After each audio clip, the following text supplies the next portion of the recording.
এই মুহূৰ্তত মই বঙাইগাঁও জিলাৰ এটা কাৰ্যালয়ৰ সন্মুখত উপস্থিত আছো আৰু আয়ুষ আছে মোৰ সৈতে। আয়ুষে যদি দেখুৱাই, এয়া হৈছে জিলা পানী বিশ্লেষণ পৰীক্ষাগাৰ। এইটো এটা কাৰ্যালয় আৰু এই কাৰ্যালয়টো যিখন মুখ্য গেট আছে, এতিয়া আপোনাৰ সময় 11 বাজিছে আৰু দিনৰ 11 বজালৈকে এই যিটো কাৰ্যালয় আছে, কাৰ্যালয়ৰ যিখন গেট আছে, এই গেটখন এই মুহূৰ্তলৈকে খোলা নাই।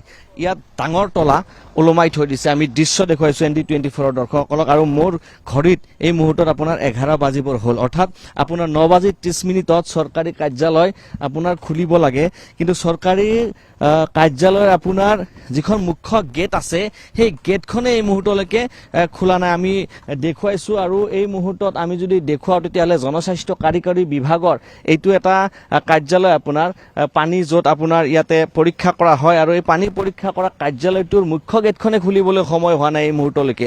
আমি দৃশ্য দেখুৱাইছোঁ আৰু দেখিবলৈ পাইছে এতিয়া আপোনাৰ আমি দেখিছোঁ যে দুগৰাকী ব্যক্তি আহিছে এই কাৰ্যালয়ত আৰু তেওঁলোকে এতিয়া ফোন কৰাত ব্যস্ত হৈ পৰিছে, অৰ্থাৎ চুচুক চামাককৈ তেওঁলোকে যেতিয়া আমাৰ ND24 কেমেৰা দেখিছে, ইয়াৰ পৰা আঁতৰি যোৱাৰ দৃশ্য আমি দেখুৱাইছোঁ আমি ND24 দৰ্শকসকলক। আৰু এই ধৰণে বঙাইগাঁৱৰ যিসমূহ চৰকাৰী কাৰ্যালয় আছে, কাৰ্যালয়ৰ একাংশ কাৰ্যালয় কি ধৰণে আপোনাৰ পৰিচালনা হৈছে তাৰ দৃশ্য আমি দেখুৱাইছোঁ ND24 দৰ্শকসকলকে। দেখিবলৈ পাইছে বহু কাৰ্যালয়ত আমি প্ৰৱেশ কৰোঁ, তাত কৰ্মচাৰী নাথাকে, কিন্তু এই মুহূৰ্তলৈকে জিলা পানী বিশ্লেষণ পৰীক্ষাগাৰৰ যিটো আপোনাৰ কাৰ্যালয় আছে, য'ত আপোনাৰ পানী পৰীক্ষা কৰা হয়, অতি গুৰুত্বপূৰ্ণ এটা কাৰ্যালয় আপোনাৰ দেখিবলৈ পাইছে। এই কাৰ্যালয়টোৰ আপোনাৰ ভিতৰত তলা মৰা আছে। এই মুহূৰ্তলৈকে কোনো ধৰণৰ কৰ্মচাৰীক আমি দেখিবলৈ পোৱা নাই।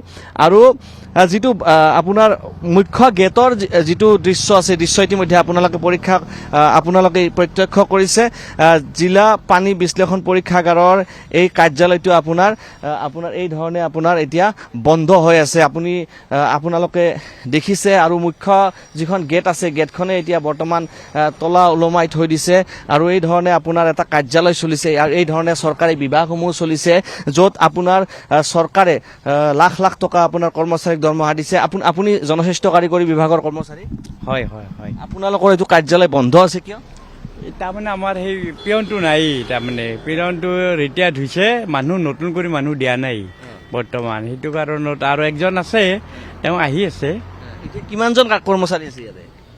ইয়াতে আমাৰ ধৰি লওক লেবৰেটৰীত 7জন আছে, আৰু ইয়াতে মোটামুটি ধৰি লওক SDO ছাৰ আছে, আৰু হ'ল আমাৰ খালাচী একজন আছে। এতিয়া 11 বাজিছে, 11 বাজিছে হয়। বজালৈকে আপোনাৰ যিখন মুখ্য গেট আছে সেইখনে খোলা নাই।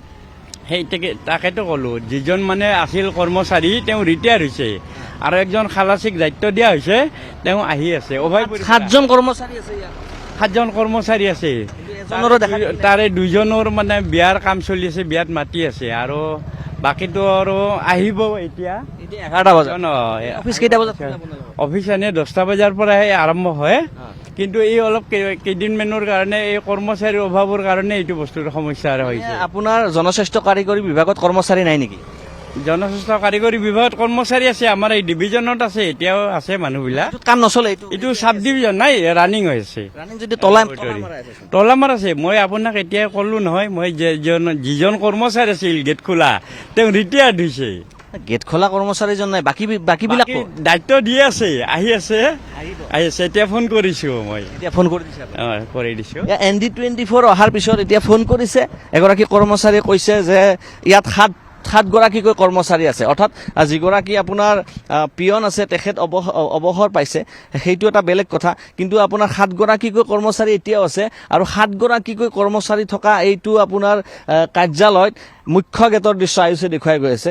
এয়া আয়ুষে আপোনাৰ মুখ্য গেটৰ দৃশ্য দেখুৱাই গৈ আছে, আৰু এই ধৰণে আপোনাৰ এটা কাৰ্যালয় চলিছে, এই ধৰণে আপোনাৰ বঙাইগাঁৱৰ আপোনাৰ চৰকাৰী বিভাগসমূহ চলিছে। আৰু এই দৃশ্য প্ৰত্যক্ষ যদি কৰিছে এই বিভাগৰ যিগৰাকী মুৰব্বী বিষয়া আছে, তেখেতে যদি এই দৃশ্য প্ৰত্যক্ষ কৰিছে, তেতিয়াহ'লে আপোনাৰ অধীনত থকা কাৰ্যালয়সমূহৰ অৱস্থা কি, কিমান সময়ত কৰ্মচাৰী আহিব লাগে আৰু কিমান সময়লৈকে কৰ্মচাৰী এই মুহূৰ্তলৈকে এই কাৰ্যালয়ত আহি পোৱা নাই, সেই দৃশ্য আমি দেখুৱাইছোঁ। আৰু ইয়াৰ পিছত আপোনালোকে কি ব্যৱস্থা গ্ৰহণ কৰে সেয়া লক্ষণীয় হ'ব। কিন্তু 11 বজালৈকে 7গৰাকীকৈ কৰ্মচাৰী থকা এই কাৰ্যালয়ৰ আপোনাৰ মুখ্য গেটত তলা ওলমি আছে, আৰু এই দৃশ্য আমি দেখুৱাইছোঁ বঙাইগাঁৱৰ পৰা।